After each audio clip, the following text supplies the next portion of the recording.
world will thank me for this new monster. Holy shit, I did not even see you there! Hey guys, welcome to SpongyBoy36, and today I thought I'd touch on something that is very important to not get caught up in too much, and that's just overall mouse settings. So there's a lot of settings that you can tweak, like mouse angle, raw input, low latency mode and all that, but really what you should be tweaking is something that would benefit you. If it doesn't benefit you, there's no reason to do it. Something big I want to touch on here is with, let's see, raw XL. So raw XL, so as you can see, my mouse grip, the way I grip a mouse is like pretty angled, as you can see. Like I don't hold it straight up and down according to my hand. But I don't care. I have a claw style mouse grip, and the thing with that is that usually I think Truth Gaming has talked about it before, you know, you have insane aiming perks up for grabs if you change your mouse angle to feel perfectly 1-to-1 or perfectly flat to your wrist movement or whatever. But really, the thing that he didn't really mention was that it's all down to personal preference. So yes, if you prefer that, it works. But I realized after way too long that my mouse aim is way better with just 0. Because I've been gripping a mouse like this probably for about the past 15 years. So this is just how I naturally want to grip a mouse. So and I've gotten used to the mouse being, you know, off center like that. You know how it's going diagonal if I just use my natural wrist movement. But I've just gotten used to doing my mouse movement like this just to keep it horizontal. Even though for a while I've had negative 15.5 or whatever, because think this, if I just move this with just my wrist with no thought to it really, it's pretty straight on. But the problem with this way of the mouse being oriented is the fact that my body has a decade of experience with the mouse sensor angle being 0. So to try to overrule that is way bigger of a hassle than to just play with mouse rotation 0. Because this feels way more I even started playing games with this, and I instantly started hitting more shots. Because this is just this is how my body wants to aim. But it may not be how your body wants to aim, but you know, because like I said before, it's all personal preference, you know? Same with sensitivity. I'm not a huge I don't really agree with your aim being fully muscle memory or fully reaction and all that stuff. Because as you can see, the more I keep trying to react to this, the more I'm just missing. Because aiming, cause I noticed that there's two schools of thoughts with it. So there's one school of thought which is yeah, it's all pure reaction and just do what your body wants to do and all that, but without thinking at all. But I'm too much of a thinker. So I think the other school of thought that works really well for me is actually actively aiming your shots. So pretty much what that means is you are confirming your crosshair placement before you click to shoot.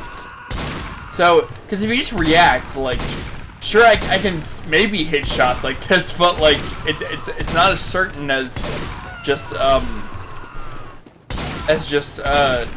confirming my crosshair placement before clicking, because this is so important. So because I feel like you're never really sure, at least for me, never really sure on whether your crosshairs is on the target unless you see it. Unless you see like, oh, my crosshairs are on the target. I can click and it will hit. But like, you know, if you just try to trust your muscle memory or reaction, like, you're kind of just flicking wildly, Made quite a mess. you know, without knowing or not you were on the target's head or whatever. So like, this is a lot more short, and this also makes your sensitivity a lot more flexible, because I noticed that when I aim like this, I can play with my ability to play with different sensitivities changes greatly. So, and I realized too that my favorite sensitivity is usually a pretty high sensitivity, like 800 DPI 2.2. That's about like what, 9 inches 360, or like 23 centimeters. Yeah, it's fairly freaking high compared to like what most people use. I think what most people use is like probably down here, like Starry Crow sensitivity, what I used in my last video. So, you know, like Starry Crow sensitivity is like, he's using his whole arm, you know, like. And it's probably why it's probably why his gameplay videos are so satisfying to watch, because he's so chill, but he also uses a really low sensitivity and that's really easy to control for him. Even though I remember he was like the first person I watched aim, so like when I first watched his videos, like I basically just found whatever sensitivity I liked, and my sensitivity that I like is generally a lot higher.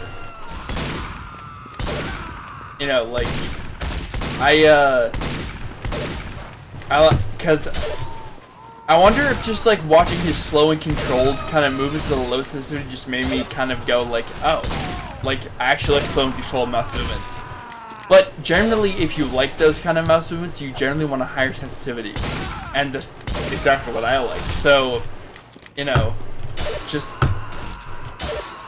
And now another important thing too is that when you use high sensitivity, that doesn't eliminate the need to use your arm. I still use my arm, but just not the same way like a full-on arm aimer would. Like I use my arm, but it's a lot more slow and subtle and like just relaxed. Like I'll use my arm still, but like it's not as prominent as like when you have a low sensitivity. It's not as fast and swipey. So, yeah. Do I have anything else to cover? I don't think so. So I think this is pretty much all I wanted to do. So moral of the story, don't get too locked up in certain mouse settings because you think you have to use them because they're objectively better. It all depends on what's what is best for you specifically. So just remember that. I don't really agree with a ton of stuff that Truth Gaming says. I definitely think there's some wisdom to what he says, but like his definition of what's comfortable and my definition of what's comfortable is probably a little bit different. Because like he's like, oh yeah, whatever you get used to will get comfortable. Which, yeah, there's some truth to that, but like usually my most comfortable settings are like what feels the best, what feels most natural to use to me, like for aiming and stuff. Like, you know, like what's the sensitivity that feels not too fast or not too slow? You know, like it feels perfect. It feels perfect to me. But at the same time, like to choose the sensitivity, you need to accept what that sensitivity is, and then mitigate your flaws with that sensitivity. Because no matter what sensitivity you use, every sensitivity has its own strengths and weaknesses. And regardless of what sensitivity you choose, you'll have areas of weaknesses to work on. So, for example, like with me with high sensitivity, my biggest weaknesses to work on have been like click timing and keeping my hand relaxed. Pretty much those two main things. But yeah, so pretty much more of the story, don't feel like you have to get caught up in all these settings because like they're objectively better or whatever. Like if you don't like them, don't use them. So yeah. Anyways, hope you guys enjoyed. Be sure to leave a like. I know this has probably been very long-winded and a very weird-ass video, but like I thought I would make this little guide talking about how important it is to just consider what the best settings for you is. and not like based on what people say is objectively the best, you know. So, anyways, hope you guys enjoyed. If you did, be sure to leave a like, subscribe if you want to see more content like this. Thank you guys for watching, and I will see you guys next time.